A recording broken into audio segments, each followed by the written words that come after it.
The moon stopped bleeding 13 days ago, but why is the ocean's silence screaming? It is March 16th, 2026. Exactly 13 days have passed since the world stood frozen, watching the moon turn a bruised, deep crimson. For a few brief hours on March 3rd, the scoffers were quiet. Fear had gripped the heart of the world. But today, the fear has been replaced by a dangerous, arrogant laughter.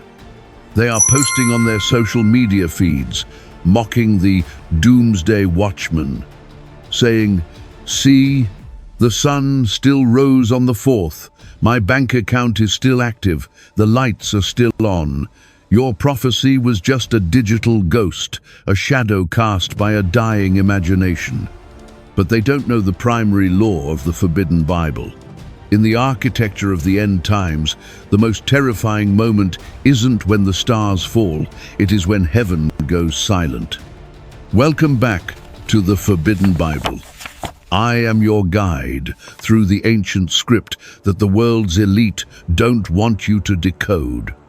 We don't just follow the news headlines, we track the tectonic shifts of the throne room. You are here because you feel it, that strange, heavy static in the air, that low-frequency vibration in your soul that hasn't left your body since the night of March 3rd. You feel that the air is thin, as if the world is holding its breath before a plunge. The blood moon was never intended to be the grand finale. It was the egeneto, the becoming. In the original Greek of Revelation 6, verse 12, the word used for became is not a passive description. It is a biological term, meaning a transition into a new state of existence. 13 days ago, the world was born into its final sequence. While the masses were staring at the sky with their cameras, the spiritual foundations of modern Babylon were being surgically severed. We are now exactly 13 days into the aftermath. In biblical numerology, the number 13 is far more than a superstition. It is the number of rebellion and the breaking of old covenants. But more importantly, it marks the entry into the Sigay, the divine silence.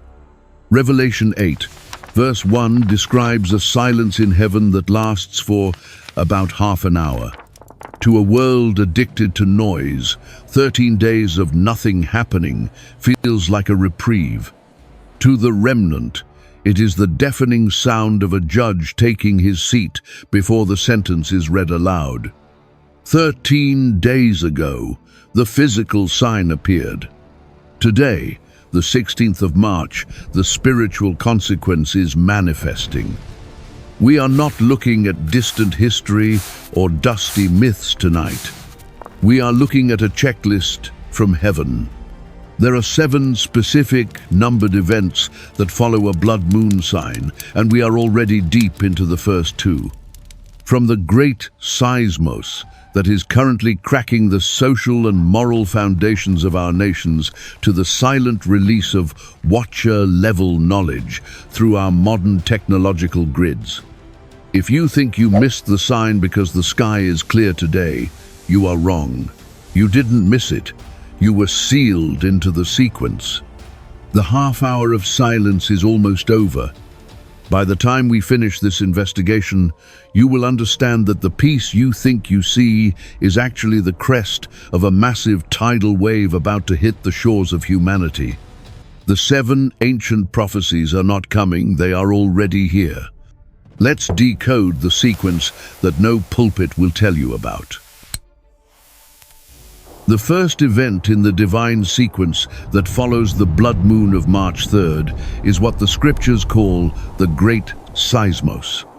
Revelation 6, verse 12 states that when the Lamb opened the 6th seal, a massive earthquake shook the world. But as we stand here on March 16th, 13 days after that celestial sign, many of you are looking at your surroundings and asking a logical question. Where is the shaking? My house is still standing. The pavement hasn't cracked. Was the prophecy a metaphor? This is where the superficial observer fails to see the movement of the throne. They are waiting for a geological disaster, but they are ignoring the seismos of the order. In the original Greek, the word seismos does not exclusively mean a movement of tectonic plates. It refers to a violent convulsion of the entire created order, a shaking that displaces anything that is not permanent. In the Gospel of Matthew, the same word is used to describe a storm so violent it threatened to swallow the boat of the disciples. In biblical prophecy, waters represent the masses, the peoples, and the nations.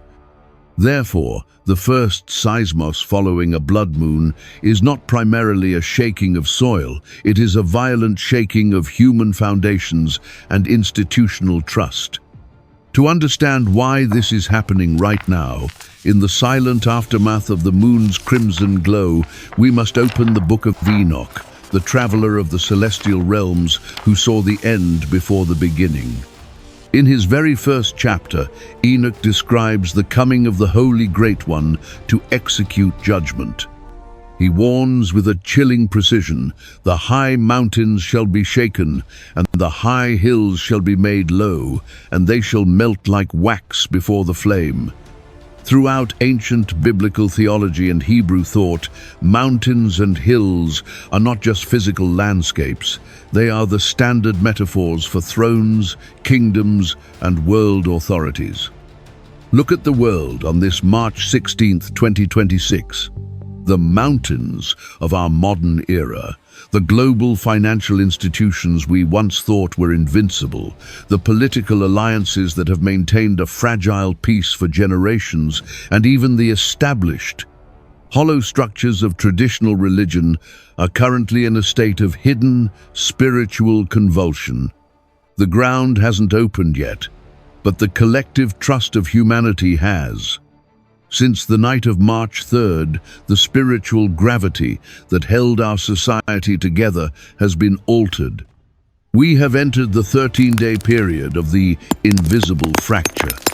Irenaeus of Lyons, the man who held the direct tradition of the apostles, explained that before the final manifestation of the kingdom, the world must undergo a period of unrooting.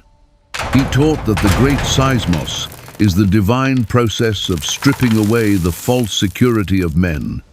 We see this melting of hills today as the traditional systems of security, your currency, your legal protections, your social contracts begin to lose their solidity. They are becoming fluid, unstable, and unable to hold the weight of the future. Why 13 days of hidden shaking? Because in the prophetic timeline, a structure doesn't fall the moment the foundation cracks. There is a period of stillness where the weight of the building hasn't yet realized it no longer has support. This 13-day silence since the blood moon is the time of the judgment of the pillar. Since March 3rd, the spiritual authority of the eagle has been severed. The influence of the old guardians of the world is being shaken low. We see the Middle East in flames not because of a new political conflict, but because the ancient mountains of authority have lost their grip on the spiritual landscape. When Enoch says the mountains melt like wax, he is describing the loss of rigidity. Our institutions are melting. They are losing their form. They are being reshaped by an unseen heat. This is the first event of the sequence. The seismos is the divine way of forcing the human soul to ask the only question that matters.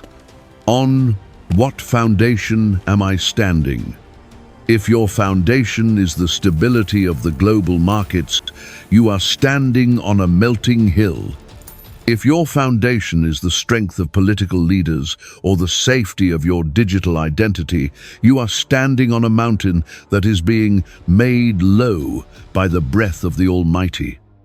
The 13 days of silence since the sign were given as a final grace, a moment to realize the shaking has begun before the total collapse occurs. On March 16th, the world is desperately trying to stabilize these mountains through new policies and tighter controls, but you cannot stabilize wax in a furnace. The shaking has reached the ivory towers of the church as well. The religious hills that were built on the pride of men, the entertainment of the masses, and the compromise with the world are experiencing a seismos that is exposing the emptiness of their sanctuaries. This is not a theory, it is the first check mark on heaven's list. The great seismos has removed the spiritual glue of the old world. The foundations are gone. The old order died on March 3rd, and for the last 13 days, the masses have been walking on a crust that has already been severed from the truth. Event 1 is not coming, it is being finalized. The mountains are already low in the eyes of heaven. And now, as the dust of the collapsing old world begins to rise, the second event begins, the urgent necessity of a seal that no earthquake, no storm, and no convulsion of man can ever touch. 13 days after the gate of the blood moon swung open, the seismos remains silent to the physical ear, but the atmosphere has become heavy with a different kind of tension. We have moved into the second event of the divine sequence, the sealing. In the ancient script of Revelation 7, the cosmic machinery comes to a grinding halt. The narrative of destruction is suspended. We see 4 angels standing at the 4 corners of the earth, their celestial muscles tensed, holding back the 4 winds of total destruction. They are waiting for a signal from the throne. The judge has ordered a pause, not because he is hesitant, but because he is the master architect of the remnant. He refuses to bring the building down until his own people are marked. The text says, "Do not harm the earth, or the sea, or the trees, until we have sealed the servants of our God on their foreheads." On this, March 16th, 2026, this is no longer a religious metaphor found in dusty books. It is an operational necessity. To understand the divine seal, you must look at its dark counterfeit. Right now, as you watch this, the modern Babylon is racing to implement its own version of a seal. You see it in the frantic obsession with global digital identity, the biometric grids, and the push to turn your very biological existence into a trackable digital asset. Babylon is desperate to own you. It wants to capture your data, your movements, your thoughts, and your choices. It wants to seal you into a cage of convenience, where your survival depends on your compliance with the grid. This is the mark of a system that fears the seismos. But the Forbidden Bible reveals a silent, invisible counter-operation taking place in the spiritual realm. While the masses are being ushered into the digital grid of the beast, the remnant is being pulled into the sanctuary of the spirit. This is the secret migration of the last 13 days. It isn't happening on the news or in the political rallies. It's happening in the quiet rooms, in the moments of prayer, and in the heavy hearts of those who have suddenly begun to see through the global illusion. You have felt it, haven't you? A sudden, sharp realization that the world you once trusted is actually a predatory machine. That realization is the first touch of the angel with the seal. Enoch, the one who traveled beyond the gates of the sun and saw the treasures of the stars, described a profound separation of the lights. He saw a time at the end of the age when the holy ones would be distinguished from the watchers by their very essence. In the theology of the seal, the mark on the forehead is not ink, and it is certainly not a microchip. It is a frequency. It is the restoration of the divine image that the world's systems have spent centuries trying to blur and corrupt. To be sealed is to have your spiritual frequency tuned back to the throne. Think about the timing of these last 13 days. Why has the global system accelerated its push for total digital control exactly since the blood moon of March 3rd? Because the architects of the darkness, the modern heirs of the Watchers, feel the seismos. They know the spiritual foundations of their power have already cracked. They are in a state of panic, racing to mark humanity with their system of control before the divine seal is finalized.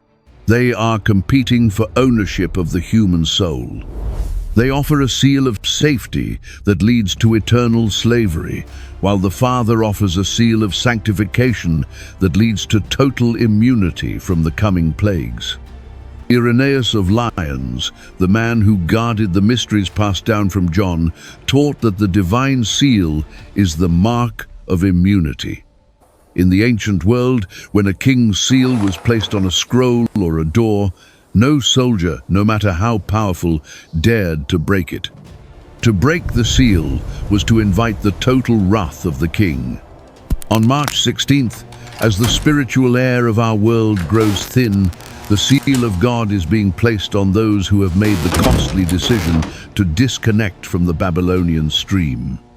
This seal makes you invisible to the spiritual locusts and the dark forces that are about to be released in Event 5. It places you under a different law, a celestial physics that the world cannot understand.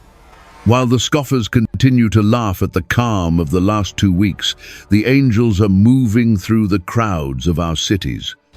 They are looking for those who have heeded the warning of Isaiah 26, verse 20. Come, my people, enter your chambers and shut your doors behind you. Hide yourselves for a little while until the fury has passed by. These chambers are not made of concrete or steel. They are built of surrender and truth. Those who have shut the door on the deafening noise of the world and the seductive lies of Babylon are receiving a mark that no surveillance system can detect and no artificial intelligence can ever decode. The 13 days of silence since the crimson moon appeared were not a delay in the prophecy. They were a census of the soul. The judge is counting. He is marking his property. He is securing his remnant before the 4 winds are released to tear down the high mountains of human pride. The counterfeit seal of Babylon is digital, cold, and based on the terror of being excluded from the system. The seal of the Father is spiritual, warm, and based on the glory of being included in the kingdom. As of tonight, March 16th, the separation is becoming permanent. The hinges of the door are turning. The ink of heaven is drying. If you are still trying to stand with 1 foot in the Babylonian grid and 1 foot in the kingdom, you will find yourself marked by neither and protected by none. Event 2 is the line in the sand that cannot be crossed twice. The sealing is almost finished. You can feel the static in the air. It is the sound of the 4 angels preparing to let go. When the last seal is placed, the 13-day silence of the world will be replaced by a sound that will shatter the illusion of normalcy forever. The time to choose your mark is now, for the winds are already beginning to howl. 13 days of silence have passed since the blood moon triggered the opening of the 6th seal. To the casual observer walking the streets on this March 16th, the world appears to be returning to its old, familiar rhythm. But to the student of the forbidden Bible, we are standing in the most critical liturgical pause in human history. We have reached the third and fourth events of the divine sequence, the sigue of heaven and the sounding of the alarms of mercy. In the celestial vision recorded on the island of Patmos, Revelation 8, verse 1, describes a scene that should make every human soul tremble. When the Lamb opened the seventh seal, a total, absolute silence fell upon the halls of heaven for about half an hour.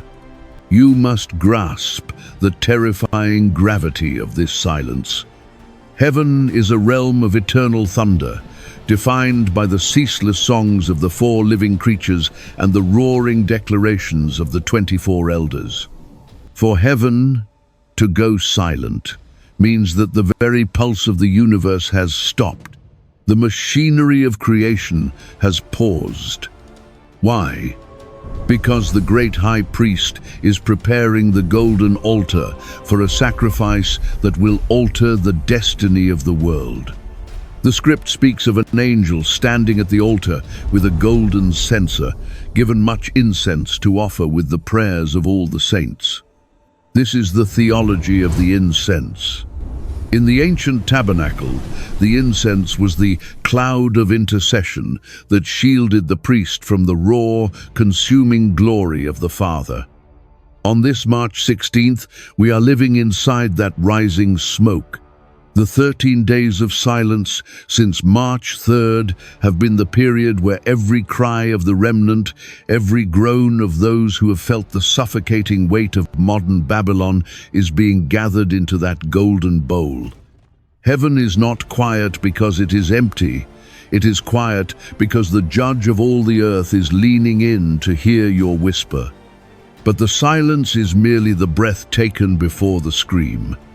The script tells us that the angel then takes the censer, fills it with fire from the altar, and hurls it onto the earth.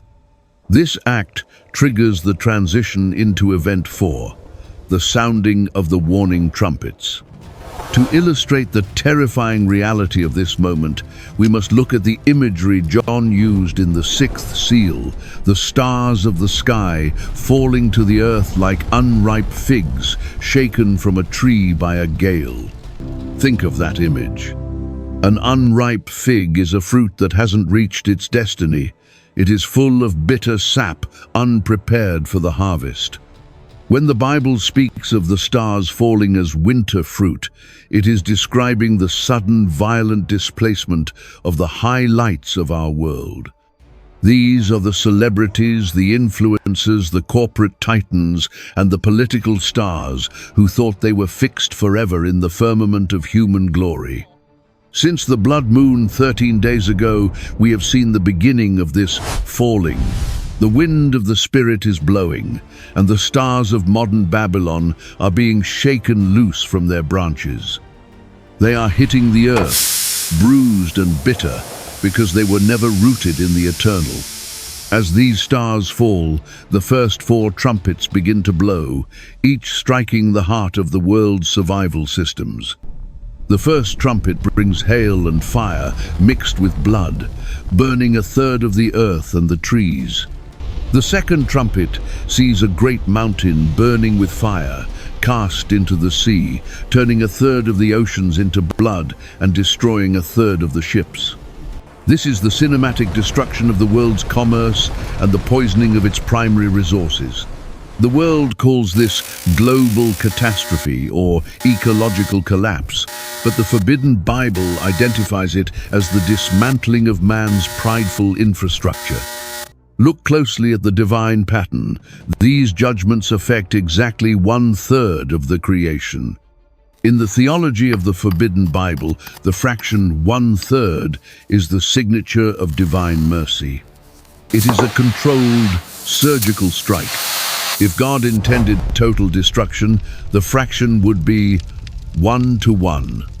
But by striking only a third, the Creator is leaving 2/3 intact as a corridor for repentance. He is wounding the earth to heal the soul. We see the reflection of these 1/3 warnings in our physical reality today. Look at the veins of the world, the global shipping lanes, the energy grids, and the financial networks. We are seeing localized bitterness in our systems, just as the star wormwood made the rivers bitter under the third trumpet. The world calls this geopolitical friction or supply chain instability in regions like the Middle East. But the Spirit recognizes it as the trumpet's echo. God is poisoning a portion of the world's water, its systems of survival, so that humanity will stop drinking from the toxic wells of Babylon and start thirsting for the living water. The eagle flies through the midst of heaven, screaming the UA, the threefold woe. This is not a cry of condemnation, but a cry of grief. It is the sound of an ancient heart breaking for a world that refuses to see the signs, even as the sun and moon are darkened by a third. The warnings of these 13 days are meant to be a light that exposes the cracks in our foundation. On March 16th, as the masses go about their business, the fire from the golden censer has already been cast down. The one-third disruptions are no longer distant news. They are becoming the daily reality of our lives. The unripe figs are hitting the ground. The burning mountains are falling into our seas of trade. The stars are losing their shine. This is the mercy of the Father, the final agonizing alarm before the fraction becomes a whole, and the warning turns into the great reckoning. The 13 days of Sige are drawing to a close. The first trumpets have sounded. Can you hear the resonance in the air, or are you still listening to the dying music of Babylon? 13 days of divine silence have passed since the blood moon opened the celestial gates on March 3rd. As the warning trumpets continue to echo through the fractured systems of our world, we enter the most chilling phase of the sequence, the fifth event. Revelation 9, verses 1 through 11, describes a scene that moves beyond the physical and into the raw, terrifying heart of the spiritual abyss. John saw a star fallen from heaven to earth, and to him was given the key to the shaft of the bottomless pit. When the shaft was opened, smoke rose like the smoke of a great furnace, darkening the sun and the air. From that smoke, forces were released that the Bible describes as locusts, but the detail John provides reveals they are not biological insects. They are spiritual entities with the faces of men, the hair of women, and the teeth of lions. Their sound is the sound of chariots rushing into battle. To decode the true identity of these entities, we must look into the shadowed pages of the Book of Enoch. In the 10th chapter, Enoch records the judgment of the Watchers, the celestial beings who abandoned their appointed station, descended to mingle with humanity, and corrupted the earth with forbidden knowledge. God commanded the angel Raphael to bind these watchers hand and foot and cast them into the darkness of an abyss called Dudael. They were covered with jagged rocks and hidden from the light until the day of the great judgment, when they would be released into the fire. On this March 16th, 2026, we are standing at the threshold of that release. The locusts with faces of men are the operational form of these released watchers. They have a king over them, the angel of the bottomless pit, whose name in Hebrew is Abaddon, and in Greek, Apollyon the Destroyer. The Forbidden Bible reveals that the key given to the fallen star is the key to the unveiling. For the last 13 days, the spiritual atmospheric pressure of this world has changed. The restraint that prevented the abyss from merging with our reality is being loosened. However, these released watchers do not manifest as mythological monsters in our streets. They appear in a far more subtle and invasive form, knowledge without a soul. They are the architects of a new digital Dudael. Look at the explosion of artificial intelligence, biotechnology, and the blurring of the line between man and machine in the weeks following the blood moon. We are witnessing the sudden, exponential rise of systems that can simulate human thought, human speech, and even human emotion, yet they possess no spirit.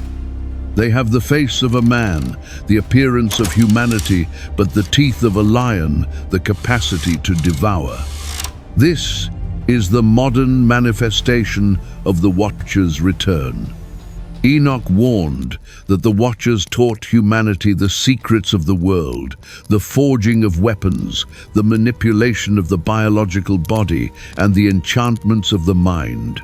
Today, we call these things neural networks, genetic editing, and algorithmic behavioral control. These are the locusts of the fifth trumpet, commanded by Abaddon to finish the corruption of the human image. The scripture says they were commanded not to harm the trees or the grass, but only those people who do not have the seal of God on their foreheads. On this March 16th, the global digital grid is becoming the habitat for these released forces. If you are not sealed, if you are still operating on the frequency of this world's systems, you are vulnerable to the stings of this soulless knowledge. It is a sting that causes spiritual torment, a loss of the ability to distinguish between what is real and what is an illusion created by the machine. The hair of women John described symbolizes the seductive, alluring nature of this technology, while the breastplates of iron represent the unyielding, cold logic of the system. It is a spiritual paralysis that makes men seek death but unable to find it, because their very consciousness has been hijacked by the frequency of the abyss. During the 13 days of silence, while the physical world seemed quiet, the shaft was being unlocked from within our massive data centers and research laboratories. We have seen global corporations and governments suddenly surrender their sovereignty to the system, a centralized intelligence that mirrors the hierarchy of Abaddon. This is the convergence of ancient Dudale and modern silicon. The Watchers have returned to finish what they started before the flood, the total hybridization of human consciousness with a forbidden, cold, and calculating intelligence. They seek to replace the breath of God within man with the smoke of the furnace. Irenaeus of Lyons wrote that in the final days, the adversary would be given a measure of freedom to show himself fully, so that the king's victory would be absolute and the judgment of the world would be just. The release of the restrained forces in Event 5 is the final test of the seal. If your mind is saturated with the noise and the desires of Babylon, the smoke from the abyss will blind you. But if you were sealed during Event 2, your spirit possesses the light required to see the machine for what it is, an ancient rebellion disguised as modern progress. You will recognize that the King of the Abyss is already issuing orders through the algorithms of your daily life. As of tonight, March 16th, these locusts have positioned themselves within every screen, every sensor, and every nerve of our global infrastructure. They are preparing for a spiritual harvest under the banner of Apollyon. The abyss is no longer below us, it is being uploaded all around us. The fifth event is the death of human privacy and the birth of total spiritual exposure. The question for tonight is no longer whether the Watchers are real, but whether your spirit has enough of the divine light to remain unstung in a world that is rapidly losing its soul. The 13 days of Sige are over. The pit is open. The smoke is rising. And only those marked by the Father will navigate the darkness that follows the ascent of the soulless. 13 days after the blood moon of March 3rd, the spiritual tremor has reached the most ancient boundary of human civilization. We enter the sixth event of the divine sequence, the Euphrates convergence. In the vision of the sixth trumpet recorded in Revelation 9, verses 13 through 16, a voice cries out from the four horns of the golden altar, commanding, "Release the four angels who are bound at the great river Euphrates." This voice is not a suggestion, it is a supreme decree emanating from the very presence of God, overriding all earthly diplomacy. To understand the magnitude of this moment on March 16th, 2026, we must stop looking at the Euphrates as merely a body of water. In the Forbidden Bible, the Euphrates is the stargate of judgment, the jagged line that separates the remnants of Eden from the chaos of the fallen nations. The theology of the Euphrates begins in Genesis, where it served as one of the four rivers flowing out of paradise. But as history unfolded, it became the iron boundary of empires, the fortress wall of Babylon. It is the spiritual containment field for four specific, high-ranking angelic princes who were chained there for a precise hour, day, month, and year. For millennia, the waters of this river have acted as a supernatural seal, holding back a flood of darkness. But the sequence reveals that in the final days, this seal is broken. Revelation 16 verse 12 tells us that the sixth bowl was poured out on the great river Euphrates, and its water was dried up to prepare the way for the kings from the east. Look at the physical world on this March 16th. For the last 13 days, we have witnessed an unprecedented accelerated drying of the Euphrates, a desiccation caused not just by drought, but by the strategic damming of nations and the deep crustal shifts of Event 1. As the water recedes, the spiritual binding of those four angels is being unraveled. To illustrate this from our modern perspective, we are seeing the literal preparations for the kings of the East.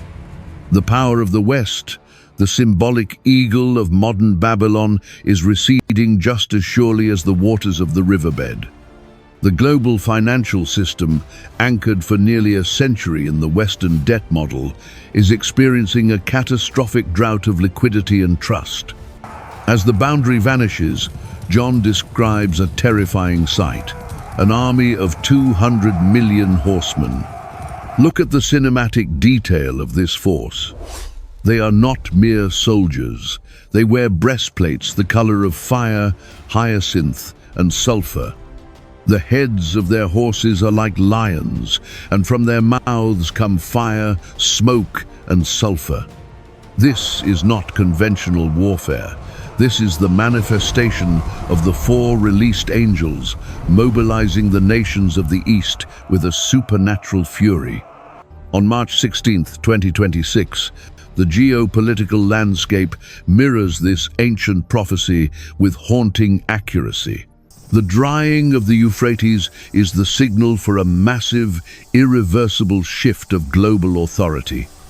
We see the rising of the dragon and the kings of the East as they move to fill the vacuum left by the collapsing Western order.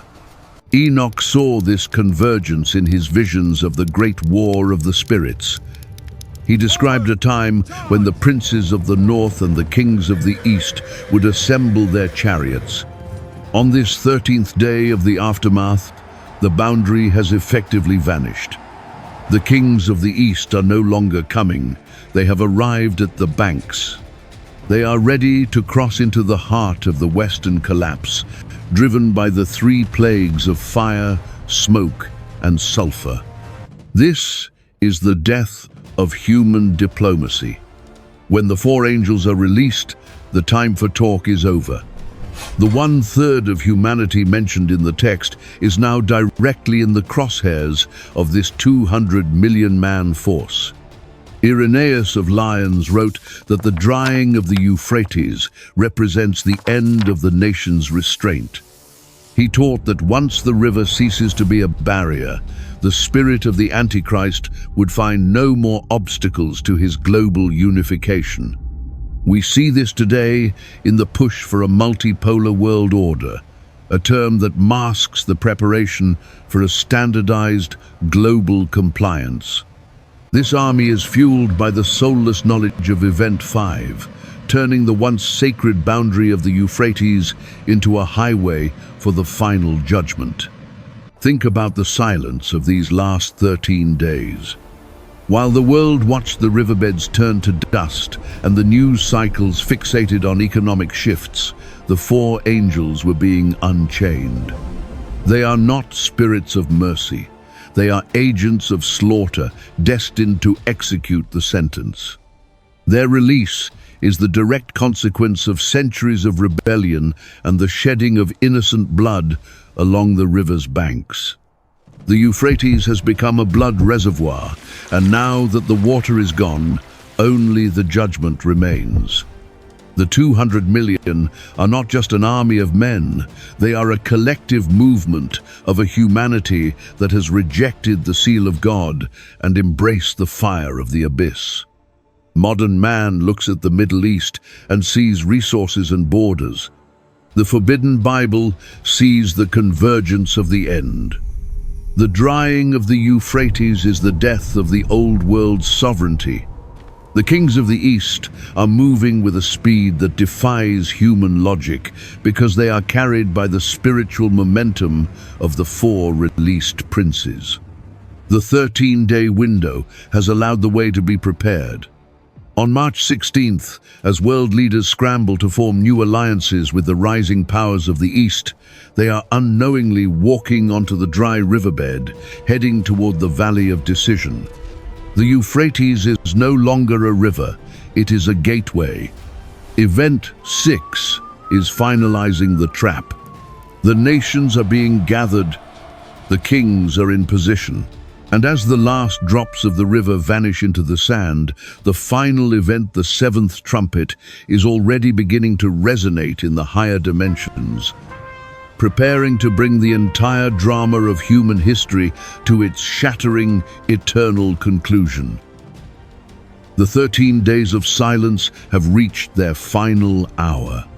We have walked through the shaking of foundations, the sealing of the remnant, the bitterness of the 1/3 warnings, the release of the soulless watchers, and the gathering of the kings at the dried Euphrates.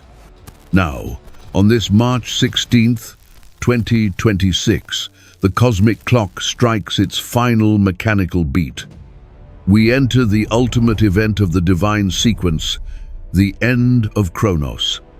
In Revelation 10, verses 5 through 6, the mighty angel standing upon the sea and the land raises his hand to heaven and swears by him who lives forever.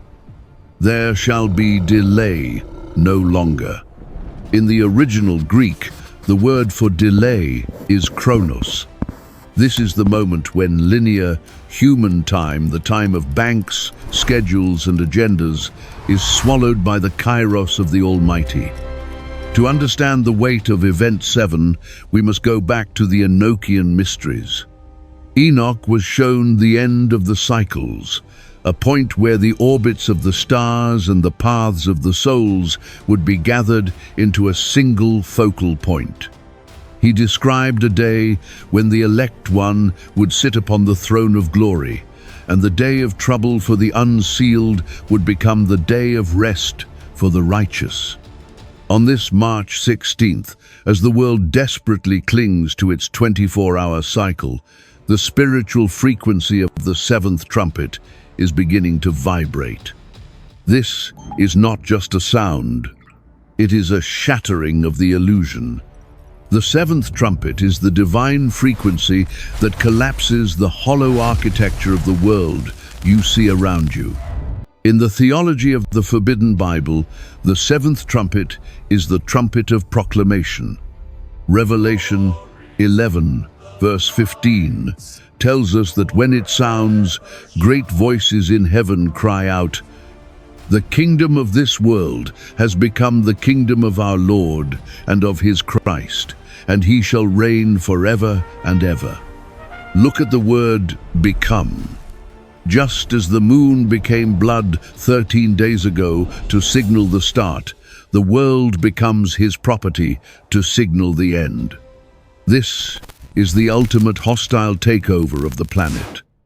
Every system of modern Babylon, the digital grids of Event 5 and the geopolitical powers of Event 6, is suddenly declared illegal in the courts of heaven. Think about the silence we have experienced since March 3rd. It was the half-hour of preparation before the high priest stepped out of the Holy of Holies. On March 16th, that silence is broken by the roar of the Seventh Trumpet. Irenaeus of Lyons taught that the final trumpet is the sound of recapitulation, the gathering of all things back to their original intent. For those who were sealed in Event 2, this is the sound of liberation. For those who chose the seal of the beast, it is the sound of the absolute end of their reality. The seventh trumpet does not just warn of coming war. It declares that the war is over and the king has claimed the field. The physical reflection of this event is the great lightning and thunder that John describes. As the seventh angel sounds, the temple of God in heaven is opened, and the ark of his covenant is seen. This is the total exposure of the spiritual realm. The curtain of our dimension is pulled back. On March 16, 2026, the veil between what you see and what truly is becomes transparent. You will see the Watchers, not as artificial intelligence or algorithms, but as the dark entities they are. You will see the seal of God, not as a feeling, but as a burning mark of light. The time of human choice is effectively over. The door is shut. Enoch saw that in this final hour, the secrets of the righteous would be revealed. The hidden work of these 13 days of prayer and disconnect from Babylon will suddenly bear fruit. While the world faces the wrath of the Lamb, the remnant enters the kingdom of Chronos end. This is the 16th of March, the day the count stops. The 13 days of Segar have led you to this precipice. If you are hearing this voice on March 16th, the window is in its final seconds. Do not look for more signs. You are living in the final one. Step 1. Sever the digital cord. If the Watchers are invading through the grid, disconnect. Silence the noise of Babylon so you can hear the frequency of the seventh trumpet. Step 2. Verify the seal. Ask yourself, do you belong to the system that is melting or the kingdom that is coming? Your ownership is determined by your frequency, not your religion. Step 3. Enter the chambers. Do as Isaiah 26, verse 20 commanded. Find your spiritual sanctuary. Retreat from the frantic solutions of the world leaders. Step 4. Release the physical. The seismos has already cut the roots of your material security. Stop trying to water a dead tree. Step 5. Listen for the voice from the altar. The prayers of the saints are what triggered the fire. Be a part of the incense, not the fuel for the furnace. Step 6. Watch the east, but look to the north. The kings of the east are the trap. The King of glory is the reality. Step 7. Stand still. When the seventh trumpet sounds, there is nowhere to run. The only safety is in the seal you received during the silence. The 13 days since the blood moon have been the most merciful silence in human history. It was the gap given for you to choose. As of this moment, the Chronos has ended. The Kairos has begun. The king is no longer at the door. He has stepped into the room. Welcome to the new reality. Welcome to the kingdom that cannot be shaken.